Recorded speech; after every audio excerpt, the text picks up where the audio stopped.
दुर्वा प्रवीण जोळकर. मी इयत्ता 3मध्ये शिकते.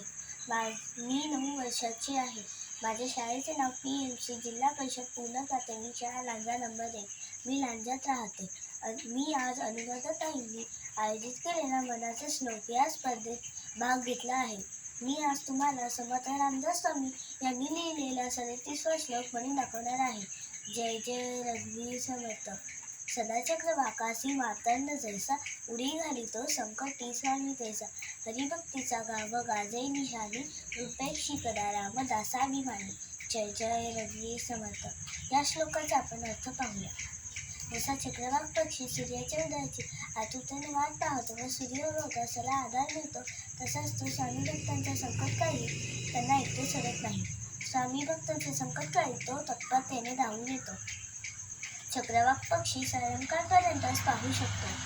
सूर्यास्त झाला की तो आपल्या मादीपासून लांब होतो, पण सूर्योदय झाला की ते दोघं एकमेकांशी बोलू शकतात. हरिभक्तीची निशाणी म्हणजे धैर्य, विश्वास आणि दृढ श्रद्धा. त्यातूनच अंतःकरणात सामर्थ्य निर्माण होते. श्रीराम आपल्या दासांचा अभिमान बाळगतात आणि त्यांची कधीही अपेक्षा करत नाहीत. आपण जर भक्तिभावाने आणि निश्चयाने परमेश्वरावर विश्वास ठेवला तर संकटही सहज पार होतात आणि मन स्थिर राहते. जय जय रघुवीर समर्थ. धन्यवाद.